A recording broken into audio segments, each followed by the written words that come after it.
Hey, this is Wendy Day. Thanks for coming to my live stream. We're going to get started in a couple of minutes, so just chill out, kick back, and we're going to be right with you with some great information. Pond 5.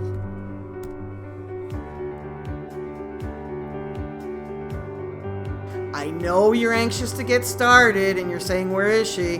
But I'm filling up the cup with Diet Coke. I'll be with you in a minute. You're going to get some great information today. I'm really excited about this. Pond 5.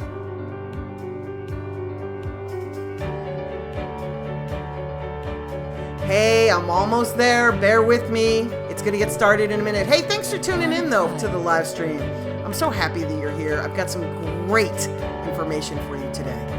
Hang in. I'm almost there. Pond 5.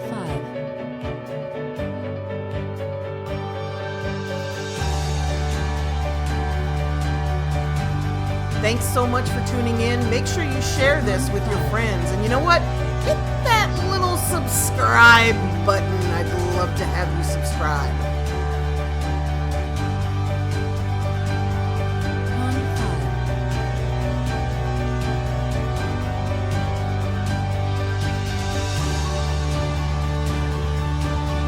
Hey, this is Wendy Day. Thanks for coming to my live stream. We're going to get started in a couple of minutes.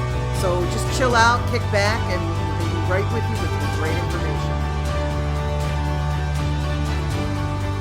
Pond 5. I know you're anxious to get started and you're saying, where is she? But I'm filling up the cup with Diet Coke. I'll be with you in a minute. You're going to get some great information today. I'm really excited about this. Pond 5.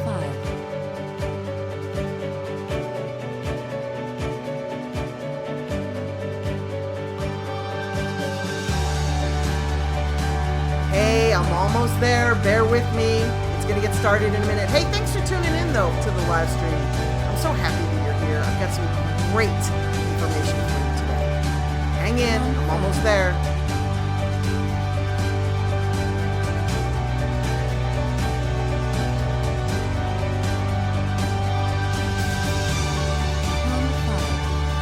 Thanks so much for tuning in. Make sure you share this with your friends. And you know what? Hit that little subscribe button. I'd love to have you subscribe. Pond 5.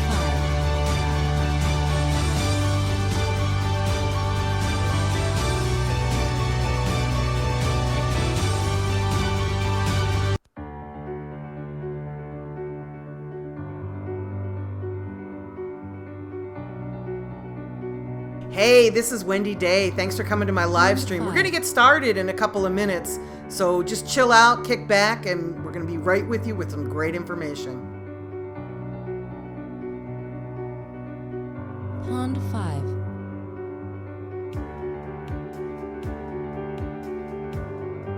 I know you're anxious to get started and you're saying, where is she? But I'm filling up the cup with Diet Coke. I'll be with you in a minute. You're going to get some great information today. I'm really excited about this. Pond 5.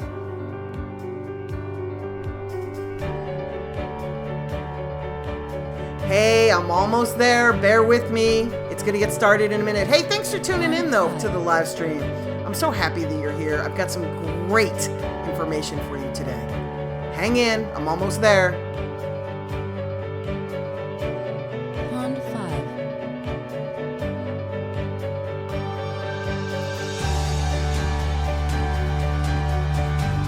Thanks so much for tuning in. Make sure you share this with your friends. And you know what?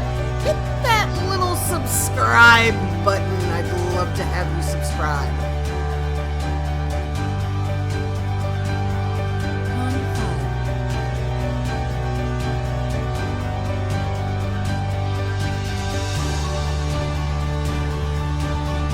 Hey, this is Wendy Day. Thanks for coming to my live stream. We're going to get started in a couple of minutes. So just chill out, kick back, and we'll be right with you with some great information. Pond 5.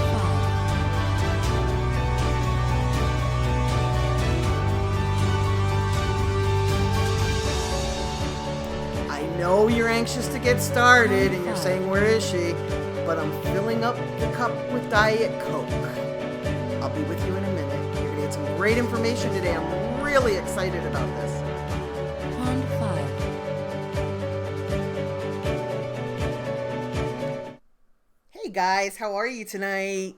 Welcome, welcome, welcome, welcome. Happy holidays to everybody. I hope you're well. I've got lots of questions here from you guys, and I got lots of you guys already streaming questions for me. Let me start with the most obvious question. One of you guys was kind enough to write in that you had watched the video that I posted today, and you saw that there was something wrong with half of my face. And yes, on Christmas Eve, oddly, the entire right side of my face just started to droop. It's not painful. It's not anything other than just weird and no explanation. I've been diagnosed with Bell's palsy. There seems to be no cure for it. It seems to last a couple of weeks. I still have feeling in my face. It just kind of droops. And when I say the F words or S words, I feel like I'm saying fuffer and fuckatash, and it comes out really kind of funny. But I'm not in pain. I'm okay. And I'm not going to stop doing videos, and I'm not going to stop going live. And hopefully it'll pass sooner than 2 weeks. Again, they don't know what causes it. It happens to like 1 out of 10,000 people. And I just got lucky. Why can't I win the lottery instead? I don't know about that. But I feel good and I'm happy. And I hope you guys can put up with the droopiness on this side. See, when I smile, I can't really, I need a little help. But I'm okay. Okay. So let's answer some questions. And you guys will have to be a little patient with me and just privately laugh at how it sounds, because I laugh at how it sounds. Okay. Stephen Kerr is asking me about finding a manager. He needs someone that's going to guide him with his career decisions. And he's wondering if going to an industry conference might be helpful in terms of finding somebody to manage him. And my answer to that is that while you can find a manager anywhere, you don't want to be in a position where you're kind of begging somebody to manage you, right? You want to be in a position where the person looks forward to managing you because you've got something going on. Remember, this is a business, and managers are going to make 15 to 20% of the money that you make as an artist. So you want to have something happening in your career, some sort of buzz, some sort of reaction in the marketplace to warrant somebody to want to work with you, because 15 or 20% of nothing is nothing. And a manager, remember, is bringing their connections and their know-how, but they want to work with artists that have some hustle in them, right? They want to work with somebody that's got something going on. And if you've got a little bit of income coming in through shows or merchandise or streaming or whatever, at least they know that you've got the potential to make even more when they apply their connections and their know-how. So it's not hard to find artists out here that have something going on. There's a lot of folks out here already hustling. So if you're trying to attract a manager that can really benefit your career, you're going to want somebody that is doing this for a living, and you want to attract somebody that's great rather than settle for somebody who maybe is not. Remember, this industry is not based on talent. I know how much that sucks. But the industry is not based on talent. It's based on your ability to make money. It's a business. I know that sucks.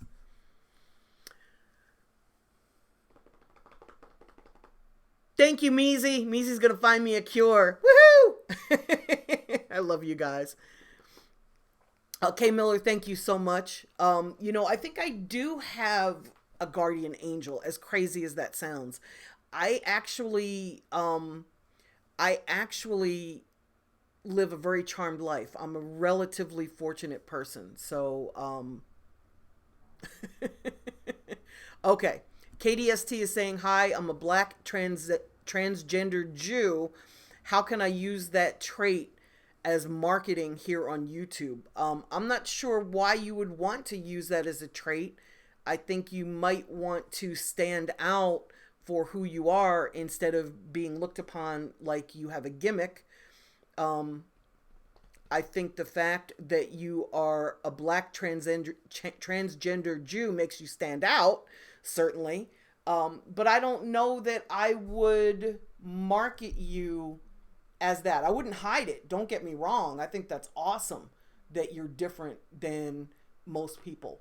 But I certainly wouldn't use it as a gimmick to help you get on. I think that it would just be like the fact that I have graying brown hair or that I'm a fat girl. It just happens to be something that I am, and my skill is in helping to educate you guys, right? Thank you, JB Sanchez. I love you too. And I saw your question. I'm going to get to it in a second. I want to get through some of the folks that emailed me because I seem to spend more time in the chat box than I do answering emails. And you guys point it out to me every week. Okay. On one of my YouTube shows, I said something about artists doing shows at colleges like a college show. It was probably the one that Tony and I did about touring and making money with shows. What would I recommend as the first steps in trying to get on the college circuit to perform? We have tons of colleges in our area, and I think my son should use that to his advantage to build his buzz. Great idea. And Merry Christmas. Thank you very much. Merry Christmas to you too. There are two organizations that target college campus activities, and one is called NACA, N-A-C-A, and their website is naca.org. And the other is the Association for the Promotion of Campus Activities, APCA. And I think that one's .com. If it's not .com, it's .org. I'll pull them up at the end of this, and I will list them down below when this posts so that you will have it. But I would suggest joining both of those organizations. Those organizations are for the people at the colleges that book shows and events. It's their organization. And once a year, each of them has a convention. And what I would suggest is that you join the organizations, both of them, and get to perform in front of these decision makers that are all going to be in the convention together. The NACA convention is in Baltimore, February 18th to the 22nd. And the APCA convention is in Orlando. I think it's March 9th through the 12th, which is also at the same time as Interactive South by Southwest, for those of you like me that are geeks.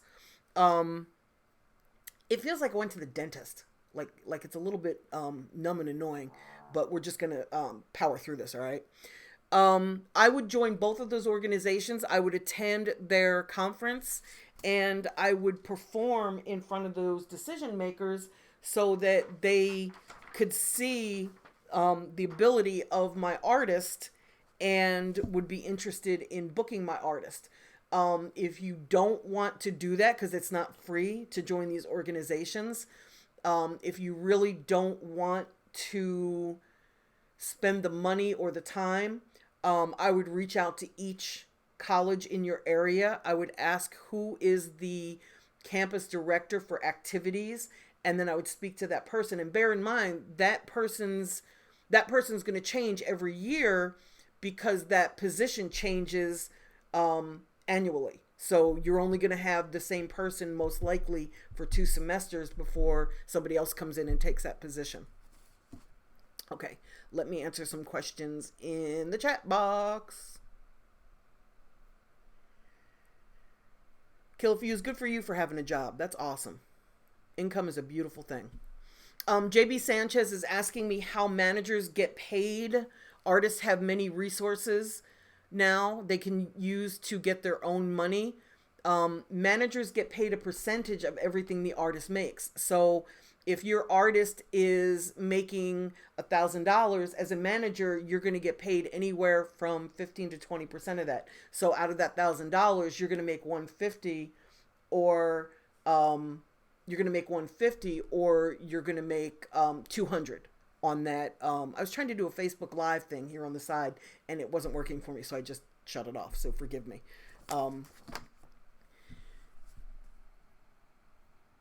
And I did I answered this question, I think, last week live, and I suggested that you have the money come into an accountant and then let the accountant split the money, so that if $1,000 comes into the artist, the accountant will automatically pay the manager 150 or 200, and then also at the end of the year, that accountant will do the 1099 form, so that the manager can pay the taxes on the money the manager made, and the artist can pay the taxes on the money the artist made.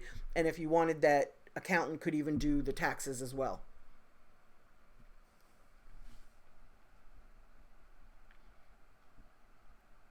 Okay, I can't pronounce your first name, but it's Lucigati Savage. Wow, you've got a lot going on in your name. I have a business plan and great music. Will this help me with investors in today's industry? Absolutely. Okay, Nino, thank you for making it easy. Nino just asked, with a business plan and great music, will it help with investors? Absolutely. It's basically all you need. Once you put a business plan together and you get yourself in front of people that have money to invest, you should be fine. You just want to pitch them. Make sure in your business plan that you lay out exactly how you're going to do, what you're going to do, how the money is going to come in, and how they're going to get repaid, because that's really what they're looking for. And then Nino's also the producer, the artist, the engineer, and the CEO. And how will this benefit me long term? Long term, you won't have to split the money with anybody. Just make sure that you're good at all of those things. Like, I can build my own websites, but I'm not great at it. So if I would just spend the money to have somebody design my websites, they would look a lot better than they do. So just, be aware of what you're good at and what you're not, and make sure you hire people that can pick up your slack, the areas where you're not great, especially on the music side. Because your music can't just be good, it's got to be great, right? You said you had great music, but it's got to be amazing to compete in today's marketplace. Okay, Holly GMG Richardson is saying, we release all of my artist music through record union, in which makes everything else proper for the song, correct? I'm not sure what you're asking. And do we still need to copyright the songs? Absolutely, you need to copyright the songs. No matter who is distributing you, you want to make sure that you are the person filing the copyrights, so that you make sure that you're keeping your ownership. I'm not sure who Record Union is, so I'm not sure if they do make everything else proper for the song. God, I hope I'm answering what you're asking. But I'm not familiar with them, so I would suggest putting that together, a list of everything that needs to be done for the song, for the registrations, and then ask them if they do all of those things. And then anything they don't do, you can do for them. Mizi's asking me, how many more years do I think trap rap has before the general public gets tired of it? People have been asking me that question about street rap since the early 90s, and I keep thinking that it's only got a few more years, and here we are in almost 2017, and it's still selling a shit ton of music and streaming a shit ton of music. So I don't know that it's ever going to go away. Keenan Taylor is recording a CD for commercial release, and you're asking, what is an example of a traditional money split / artist credit split? Okay, I'm not sure what you're asking, but I'm gonna try to answer it. If I didn't answer it correctly, would you let me know in the feed if I'm answering the wrong question? But on a release, on a song, you're going to have 50% of the ownership go to the producer, and then 50% of the ownership that goes to the artist. So if the artist is you and somebody else, then the two of you are going to split the artist's portion of that song, and the producer's still going to get his 50%. Now, if somebody helped him with the song, or if there's a sample in it, that's going to cut into his share. But for the most part, it's 50-50, and then you each own 100% of your own publishing. Does that make sense? So the producer owns 100% of his publishing, and that 100% is half of the song, so 50% of the song. Did that make sense? Good. Okay.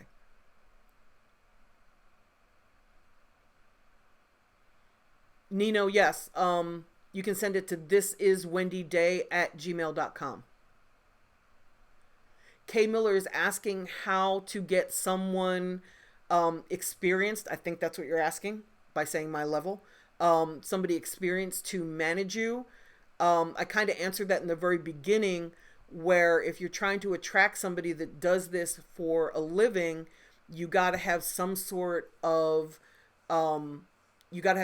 traction, because an experienced manager is going to make a percentage of the money that you're making. And if you're asking them to come in and manage you and you've got absolutely nothing going on, for most people like myself, that's a huge warning flag, because why haven't you already done something to kind of build your fan base initially? So most managers are looking for artists that are going to do some of the heavy lifting themselves and not just depend upon them to do everything for them, right?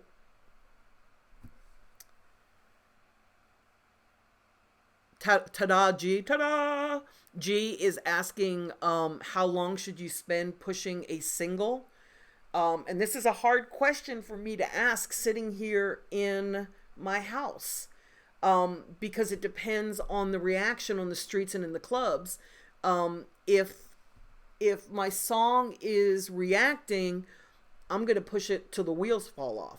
And then I'm probably going to make a remix for it and then push that till the wheels fall off. But the last thing I want you to do is push a song that's not reacting for 9 months to a year or longer, right? And it's hard for me to tell you how long you could push it for, because I don't know how it's reacting.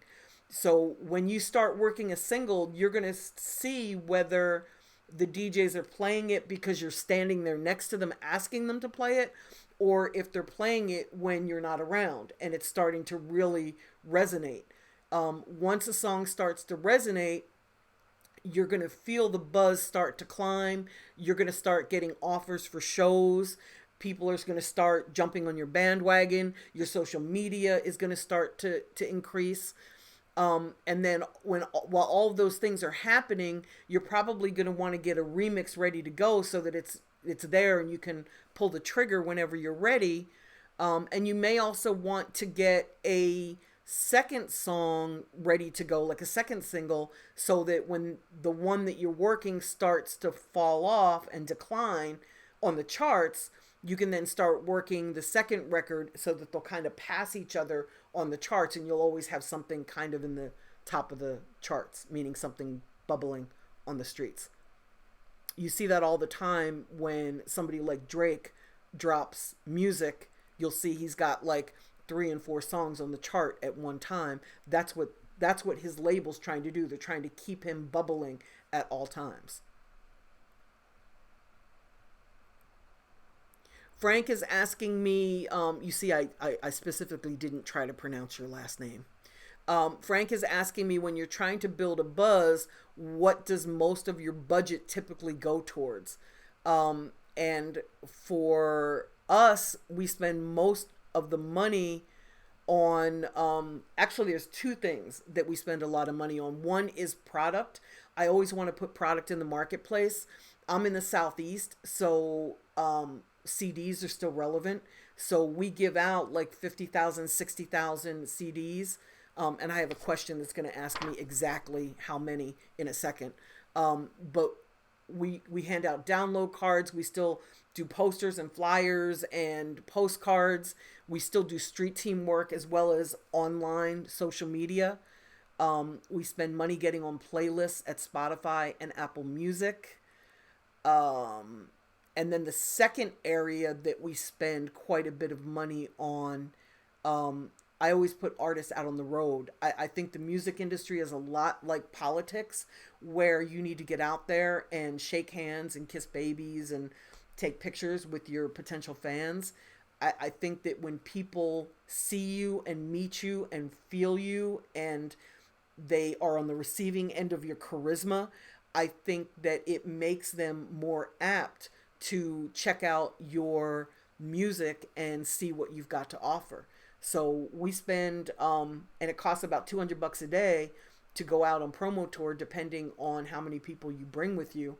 At the bare minimum, you're probably going to spend, even if you go out just by yourself, between hotel and gas and food, you're looking at like $100 to $150 a day to be out there on the road. So, you know, that's a huge chunk of the budget.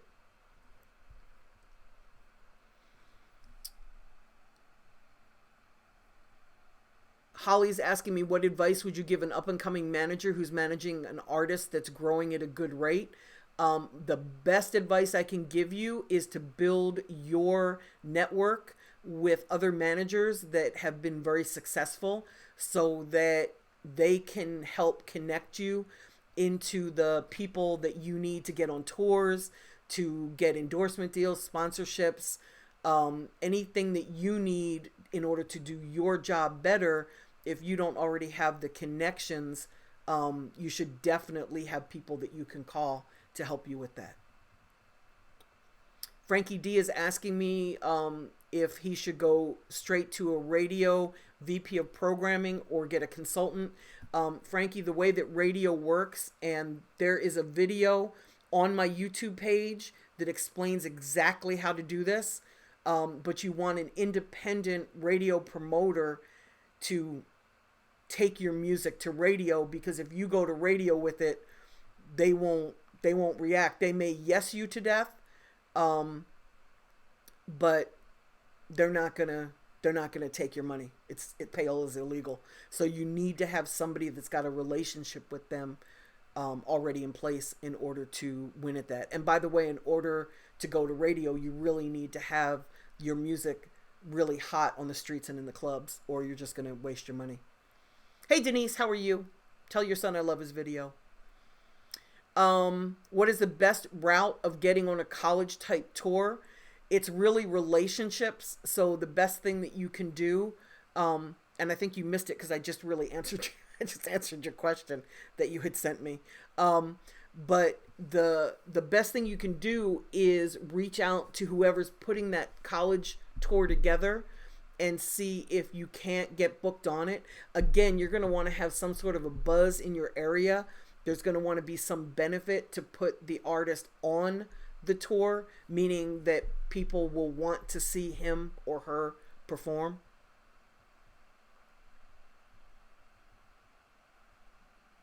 Did I answer that?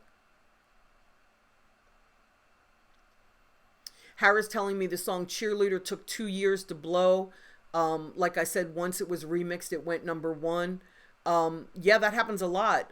Nelly's Country Grammar, they serviced that in November of the year before that it caught on, and they worked it all through till the summer, and it finally caught on that summer and took off, and it was a #1 single for Nelly. So yeah, I mean, timing is crucial. You could take a song to radio that's great, and they don't embrace it because it's a new artist, because it's too crowded at radio. You know, that happens a lot in the fourth quarter.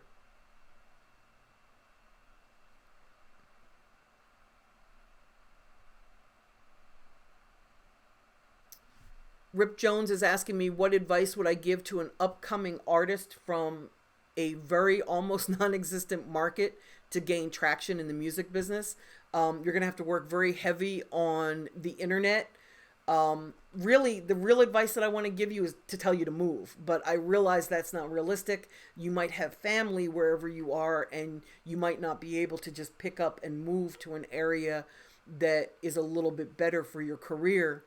So you're going to have to rely heavily on the internet, and you're going to have to just travel a lot. If you're in Iowa somewhere in a very small town, you're going to have to travel to St. Louis and into the bigger areas, the bigger city in Nebraska and Des Moines. Like, you're going to have to really get on the road and work this because you need fans. You need to have a fan base. In fact, somebody asked me that, so let me segue into that right now. And this is the year DC7. How many download cards do you pass out in each city or town? For example, Atlanta has a population of 500,000 people, and that's just the city, right? Atlanta is actually much bigger because you've got the suburbs, which are great for marketing and promotion as well. Macon has a population of 90,000. So what number of CDs and download cards do you pass out in a big city like Atlanta and a small town like Macon? Well, it's not, there's not a set number. It's not like you pass out 50,000 CDs in the city of Atlanta. It depends on the type of music you make and how many potential fans you think you have in that area. I press 10,000 at a time. I never press more than 10,000, even though we end up giving out 50 or 60,000 CDs. I press them up 10 at a time. And I make sure that we hit all of the events where potential fans of the type of music that I'm working are hanging out. So if I'm working an artist that's like a Yo Gotti, I'm going to hit the streets really hard. If I'm working an artist that's more like Kendrick Lamar, I'm going to hit the colleges really hard. I want to go where my potential market hangs out. And it just depends on, like with the streets in Atlanta, I'm going to give out more CDs than I am at the colleges because the streets are more populated than the colleges. In an area like DC, there's more college kids than there are street folks. So I'm going to give out more product at colleges there. So start with what you're financially comfortable with, whether it's 5,000 CDs or whether it's 10,000, and start giving them out. And when you get down to about 2,500 left out of the 10,000, or you get down to like 2,000 left out of your 5,000, you're going to have to re-up, and it's going to take you another 4 to 5 days to receive the CDs. So you have to kind of factor that into what your plans are, and you just keep the stream coming. You know that you're saturating the marketplace when you go to hand somebody a CD and they say they already have it. And then you go to hand it to somebody else and they already have it. And then you hand it to somebody else and they already have it. You want to give out the music on CD and download card until the market is saturated. That's really the answer. So I can't sit here and tell you how many that is. I can tell you that in Macon, I'm probably going to give out around 2,500 to 5,000 CDs, but not just in one trip to Macon. That's going to be over a period of, going back into that marketplace a couple times, maybe 3 times. So in Atlanta, I could give out 5,000 CDs just in College Park, just on the south side. So press slowly, and just know that you're probably going to end up giving out a hell of a lot more than you think that you will. And this is DC7 again. It's a twofer. A brand new artist is getting ready to launch a single into the marketplace to build a buzz. Should he form his LLC company immediately, or should he wait until he builds a buzz first? This is really more of a budget question than anything. Yes, I think you should form a company as soon as possible because you want to protect your personal holdings. But it really depends, because it's going to cost you anywhere from $250 to $500 to incorporate, depending on what state you live in. And you guys can go to corporate.com to incorporate. It's the cheapest place I found. Don't spend money on all the ancillary stuff. They're going to charge you for FedEx. They're going to charge you to set up your employee identification number. You can do all of that stuff yourself. You don't need all the extras that they're going to bill you for. But that's the cheapest place I have found to incorporate a company. For my clients, I always incorporate them right away. We need a bank account. I need the corporate papers in order to get the bank account. But then the folks that I work with all have budgets. So if you're working with $5,000, am I going to advise you to spend $500 to incorporate? I'd rather you spend that money on the music and get the buzz going and get some income, and then the first thing you do is incorporate, right? On the video I made with Tony about getting paid to perform, we mentioned about having your LLC with a business bank account ready for the touring company, and he wondered if it was the same for your regular company. And yes, they're going to be separate. So I'm glad you asked that separately. You want to keep the touring company separate from everything. If I were a rapper, I would have Wendy Day LLC, and then I would have Wendy Day Tours LLC. And I would set them both up as I got started, but I approach this a little bit differently because I know how expensive this industry is. I would go and get an investor, and then I would have in my budget the money to incorporate my publishing company, my record company, and my touring company. That's what I would do. But I know a lot of you guys don't have really deep pockets. But set up the touring company. As soon as you start doing shows, you got to do that. Because if somebody gets hurt, they're going to sue you personally.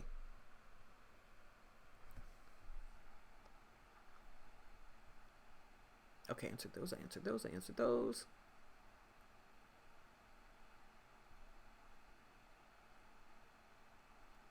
Blast Off Entertainment, go to helpfulangel.com. You're asking me how you work with me. And you're asking, how do you get music on the charts? The music charts naturally by the number of spins you get and the amount of attention that you're getting on social media. If you're underground, you're probably not going to chart. If you're getting internet radio play, you're going to chart on Digital Radio Tracker, DRT.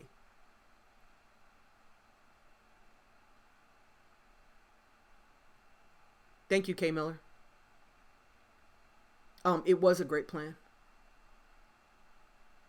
I'm still using a version of that same plan, and you can see it in Trouble today, like in what he's doing. It's just an offshoot that's been updated for, the new music industry.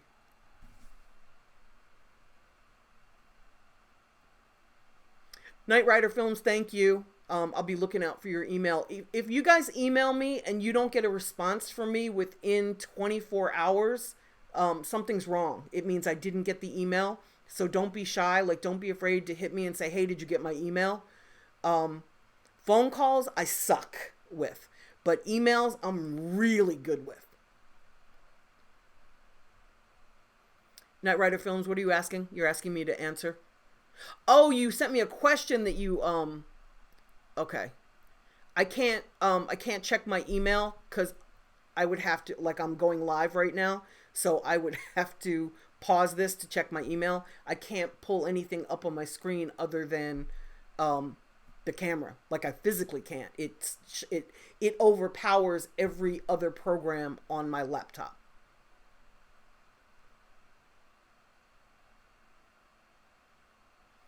Keenan is asking me, how does the credit and money split differentiate if the beat is leased compared to bought exclusively? It's different with every producer, but my understanding is that it's cheaper if you lease it. The problem is if you lease it, somebody else can come and lease it too. And why are you going to spend money to market and promote something that somebody bigger and someone who has more money could come and, use that same beat and blow you out of the water. You could have just wasted all the money that you spent on the beat and on marketing and promotion. I don't lease beats. I only get exclusivity. If I can't get exclusivity, I don't use it. And if I have to pay more, then so be it. If it's really released as a single or within a body of work, the contract that you're going to put together or that your attorney is going to put together is going to stipulate how much you pay and what the splits are. So you get paid based on the popularity of the song. So if the song is streaming or selling, you're going to get paid better than if it's just album filler within an album, right? I hope I'm answering what you're asking. When you buy a beat, the money that you pay is technically in advance against the royalties.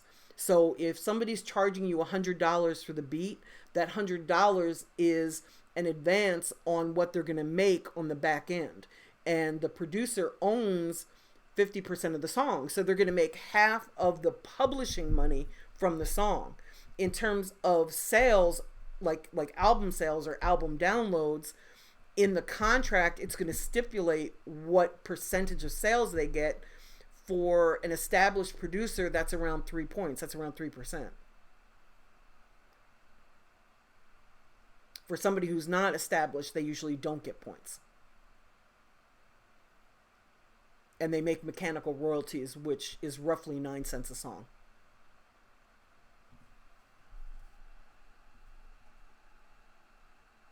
Kiera Leone is asking me, I hope I pronounced your name right. What advice would I give to an artist who has recorded a dope song to an original beat, but the producer has not made a response to inquiries in regard to purchasing the beat? Would I release the song or would I wait for a response? That's a really tough one. Did you pay for it already? Or did you find the beat online and now you can't get them to sell it to you? It really depends on the situation.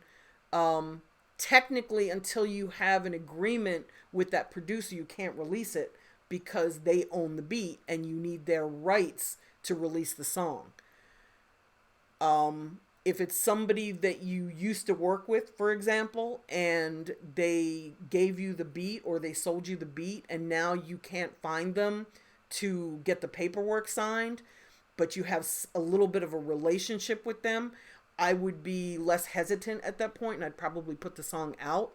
But if it was somebody that I didn't know very well, and I couldn't get a hold of them, I would probably, the real answer to that is I'd probably go to another producer and ask them to make a beat that was similar, not copy the beat, but similar enough that I didn't lose the feeling of the song, but it was still a different beat.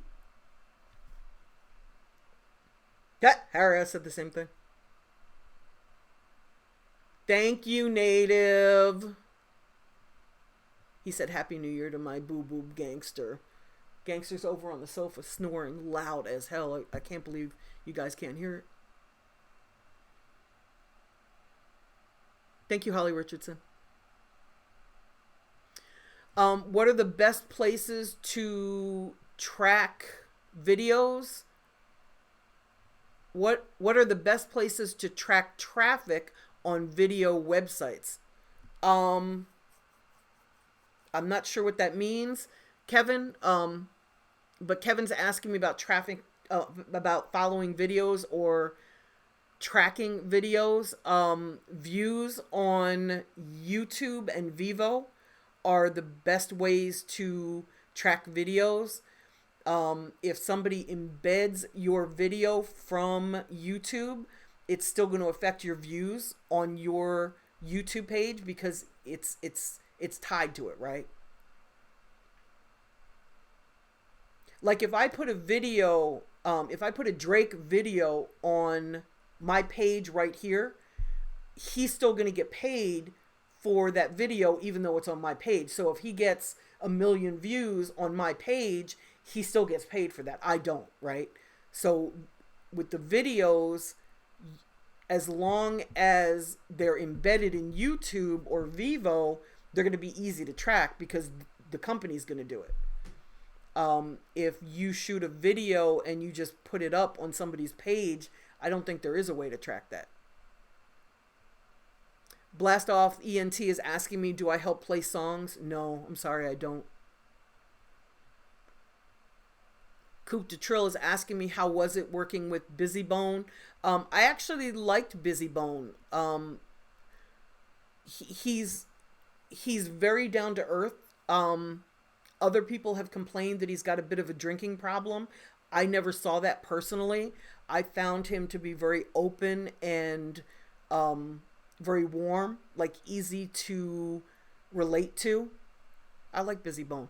I didn't work with him though. Like I didn't market and promote Bone Thugs or Busy at all. My relationship with Busy was just one of a friend, really. I used to listen to him. I used to listen to him complain really about the music industry, as most artists do when they're signed to a major label, right? Kiara saying the producer emailed the beat to an artist via email. See, even though they sent it to you, they didn't give you the right to choose it. What they're doing is they're pitching you on buying the beat, and they're trying to get you to buy their beat. But the fact that you chose one and you recorded it, you still don't have the permission. I think I'd wait, and I would just try to get a hold of that producer any way that I could. Marcus Stacks is asking me any advice for a starving Las Vegas artist. Vegas is a tough market to break. I guess my best advice would be to get some sort of an income, get a job to support yourself, because if you're starving, you're not going to be able to win in the music industry. First of all, you're going to be desperate, and you're going to make decisions based on needing money instead of decisions based on what's best for you. Lowkey 1000 is asking me, if you release music through a PRO, that's a performing rights organization like BMI, do you also have to push a single or albums through SoundExchange? Yes, you asked that kind of funny. So let me answer what I think you're asking. When you sign up with BMI, it tracks your money at radio and live performance venues. When you sign up with SoundExchange, it tracks your streams on the internet. They're two completely different streams of income that each one tracks. So they don't compete with each other. They kind of work, I don't want to say together because they're separate companies, but you need them both. You need SoundExchange separately, and then you need ASCAP, BMI, or CSAC for your performance royalties.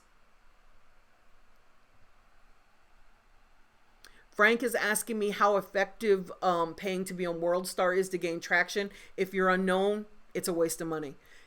If you're known, like if you're like a Lil Wayne, or even the level Trouble is, or YF and Lucci is right now, first of all, they don't pay anymore to get on WorldStar. People are going to check for them because they know who they are. If I post an unknown artist on WorldStar, I'm just going to get a bunch of trolls hating on the artist. It's not going to gain any traction. The artist will be happy. Every artist I've ever worked with has always said to me, Wendy, I want to be on WorldStar, because they go to WorldStar and they think that everybody else that goes to WorldStar cares about music. But unfortunately, people don't go to WorldStar to see new artists. They go to WorldStar to watch bum fights and chicks, fight each other with the clothes falling off and shit. Harry, you're so welcome. Low key, BDS and Mediabase and Digital Radio Tracker, they track radio spins. BMI and ASCAP collect money from radio stations and live venues for your music playing there. They're also separate entities. And I know it's a lot. There's a lot of different organizations that you have to sign up with. You guys might want to check a couple days ago, maybe a week ago now, I did 10 things you need to do before you put music out. And low key, that explains exactly what you're asking me here.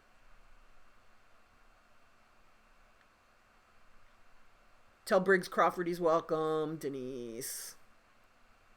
Kiara has been following me since 2011 when I was college music director, and it's a blessing that I'm still so accessible.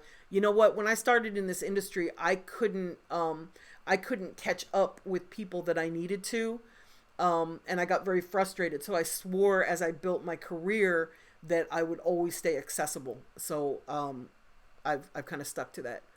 Your Vision is asking me how everything is. I'm good. I have a little droopiness in the right side of my face from Bell's palsy, which afflicted me on Christmas Eve. I'm not in any pain. I just have a little trouble talking because I sound like suffering fuckatash when I talk. Eating soup is really funny. Drinking out of a straw is funny because it ends up on my shirt sometimes. My understanding is that this will last about 2 weeks. It's some sort of a viral infection that occurs in like 1 out of 10,000 people. Lucky me. It's frustrating, but I'm not in pain. I'm still very coherent. I'm not having a stroke, but the entire right side of my face is droopy. Watch me try to smile. See, I need some help to smile. See, it's like the nerves are drooping.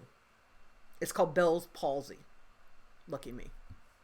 Yeah, how are those World Star Trolls are no joke. Marcus is saying I'm starving as far as hungry. You must be very thin. Why is Vegas hard to break? Because Vegas is a tourist town, and the bulk of people that are there at any one time are tourists, and they all go home to different areas. And when you're working a record, you want to be able to get maximum impressions on people in one place. And if you constantly have a turnover of people that you're hitting with your music, even though they're going back to their respective areas and they might spread your music, you're not able to control the spread of your music, and it's very hard to market and promote to people that have left, and you can't get a second impression or a third impression or a fourth impression. Frankie D is asking me which matters more to the labels, BDS or DRT. BDS because it's the old school. They've been around forever. But remember, labels don't just care about radio play. You've got to be popping on the internet. You've got to be getting paid to do shows. They want to make sure you're getting money outside of just your home market. So it's really much more when you're trying to target a label.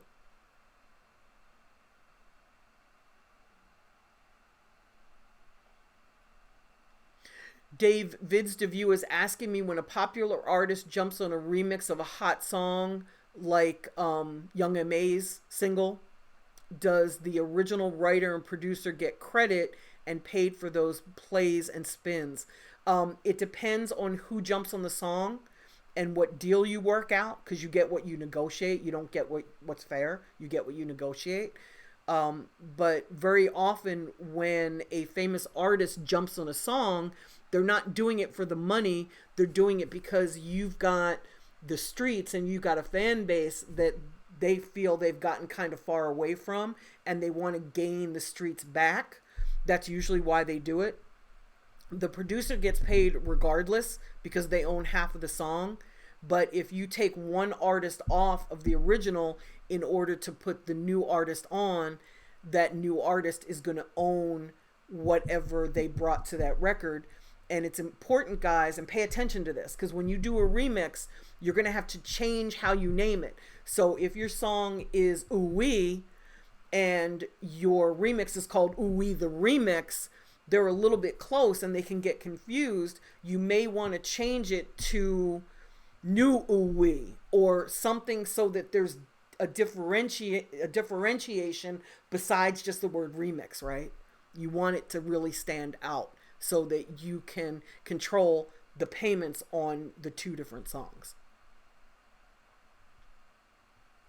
KDST is asking if there's a chance for Asians to break out on the hip hop scene. Yeah, if they're hot. I think that, when you're white or Asian, you need to work a little bit harder because it's just the nature of the music industry. But yeah, absolutely. I think that I think anybody can break out as long as they're talented.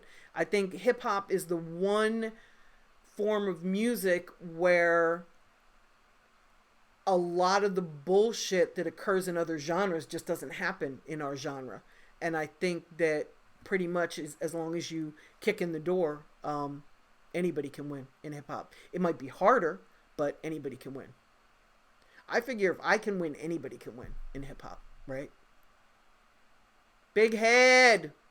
Life happens. You're right about that. We just take it as we can, and we keep it moving. Maid Law's asking who you can talk to perform at colleges in Florida. Again, at colleges, it is the person who's in charge of the events that decides who comes in. If there's a show off campus, it's the promoter. You're going to want to make friends with the promoters in your area. And if you're building enough of a buzz, understand that they're going to come to you to ask you to perform. And that's the position you want it to get to. You want them to come to you.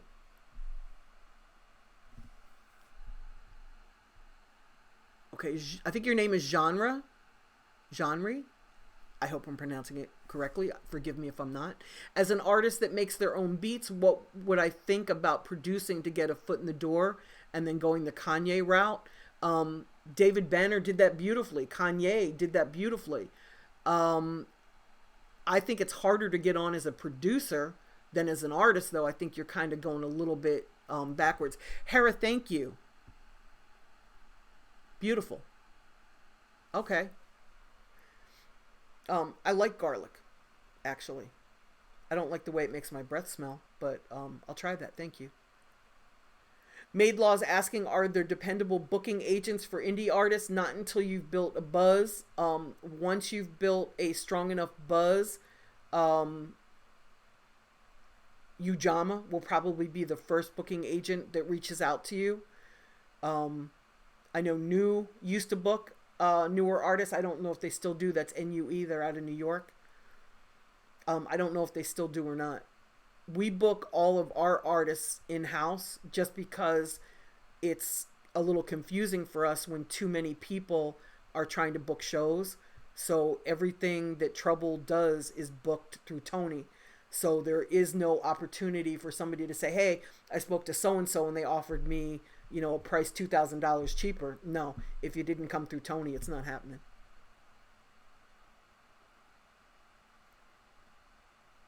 Thank you, Hera, for answering that question to KDST. Blast Off ENT, it's hard for me to answer how much money it takes for an artist to pop off. For the artists I work with, I have never been able to do it for less than $150,000. And that's usually spent over a year to a year and a half to a 2-year period. But it depends on how hot the music is. Juju on the Beat certainly didn't take $150,000 to pop off.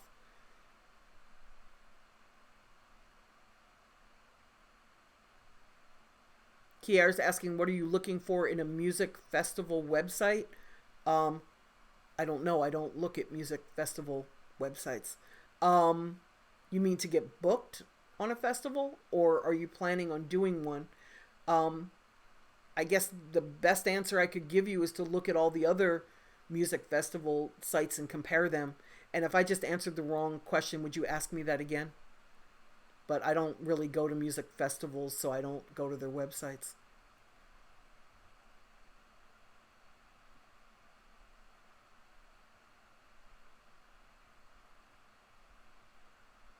I hope I answered everything in the stream. Did I miss anybody?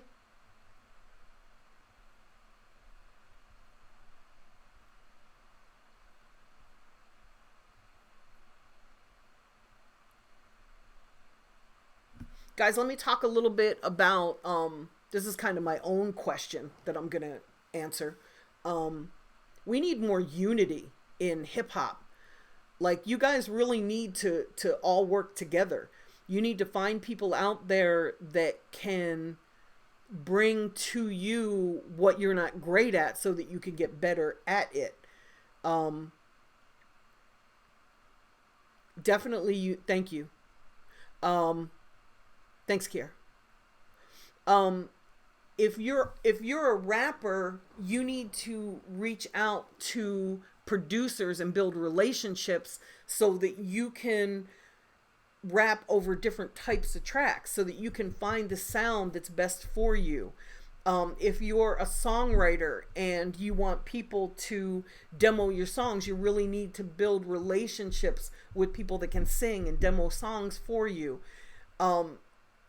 With the advent of the internet, I really thought that it would make it easier for people to work together, and it's almost made it harder. It's almost like segregated us so that we don't interact with each other. We just kind of exist in our own little bubble, and we don't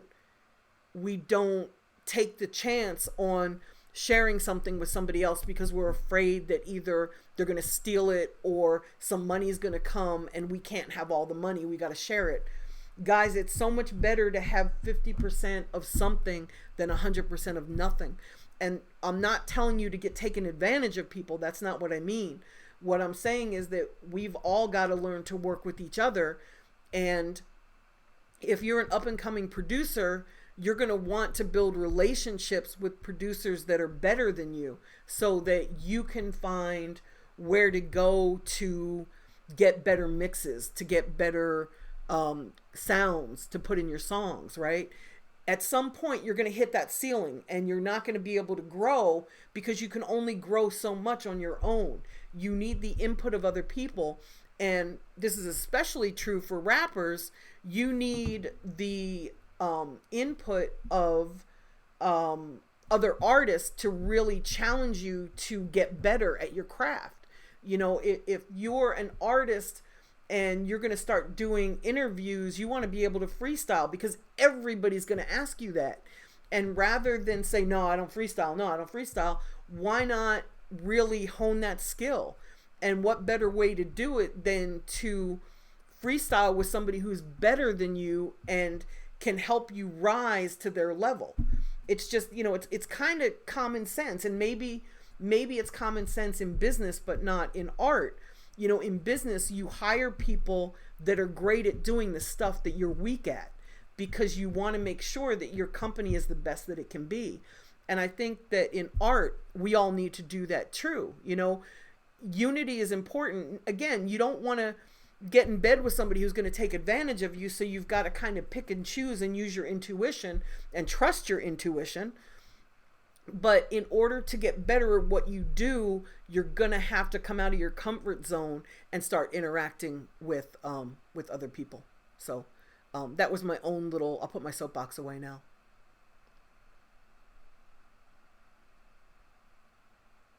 Yeah, it should subside. Your vision, they said 2 weeks. I'm going to go and get like a CAT scan next week and do all that health shit that I don't want to do this week, mainly because I want to be in a new health year. Like I have better health care coming January 1st. I'd rather do it January 1st. And again, it hasn't, like, I'm still sharp. It's not like I'm having a stroke or anything. It's just, I want to go and I want to see better doctors when the health plan, I'm getting rid of the old health plan and taking on a new health plan. So I'd rather just do it after the first of the year. And I feel fine. Thank you, Denise. I love you for that. Harry, the funny thing about that is instead of creating, Harris said, we don't create, we just compete. The funny thing is there is no competition because nobody's winning. It's like you're competing on the first step and the goal is to get to the 30th step, but you're so busy like fighting each other on the first step, you can't get to the second, to the third, to the fourth, you know? And there are a million artists. I think sometimes we have more artists than we have fans, and that's a huge problem. And there's even more producers than there are rappers. Holly Richardson saying on Facebook, my artist has around 3,300 fans, plus 4 other active pages. They are staying, however, they interact well, but not as much as I would like. What would you suggest for more interaction? The best way to interact on social media is to just get on there and engage. I think everybody needs to engage as much as possible. You don't want to annoy people by always having your feed, constantly popping, but you got to talk about stuff that's interesting, that will engage other people, and not just post shit, but actually engage people. Like, start conversations, have conversations, Blast off ENT. I love you for that. That's funny. Thank you, Denise. Yeah, theft, I understand that theft stops you. But I also think that as human beings, we have intuition, and every time that I've ever gotten screwed in the music business, I've seen it coming. It was never, ever, ever, ever out of left field. So if I had just trusted my intuition, I wouldn't have gotten jerked. So I think that we have to learn to trust our intuition, and we need to come out of our comfort zone and trust the fact that we're not going to let ourselves get jerked. But on the flip side, like, I got jerked by Cash Money, and it was a blessing. Like, that was the biggest thing of my career. And that was one of the things that allowed me to really rise to the next level. And I sued them and I got paid. I mean, nobody wants to go through that. Nobody wants to go through having to sue somebody to get paid. But if I had it to do all over again, guys, I wouldn't do anything differently. Like, I knew, at the end of that deal, I knew I was going to have a problem with them, and I kept going because the deal mattered more to me than the money. I don't make decisions based on money. I make decisions based on opportunity. And that's why I was saying earlier, if you're a starving artist, you're going to make really bad decisions, because you're going to do things based on having to pay your rent and not get evicted, or pay your mortgage and not get foreclosed upon, or, something as simple as needing to eat a meal. Who wants to make a decision from a position of weakness? You want to make a decision from a position of strength. I'd rather go get a job, make a shit ton of money, and then come back into music and launch my career than struggle broke, jumping on every opportunity that I thought could put a sandwich in my stomach. It's a very shitty way to exist. But guys, thanks for tuning in. We do this every Wednesday night at 7:00, whether or not my face is sagging. And of course, I post videos every Monday, Wednesday, and Friday at 11 a.m. Thanks for tuning in. Have a great New Year. If you guys go out for New Year's Eve, please be safe. It's amateur night for drunk drivers. So just be really careful out there. I love you guys. I don't want anything to happen to you. I want to see you win. I want to see you back here next Wednesday. And hopefully my face, well, probably not. They say it takes 2 weeks. But hopefully I will make a speedy recovery. But I feel great. And that's really what matters. Okay, guys. Take care. Happy New Year.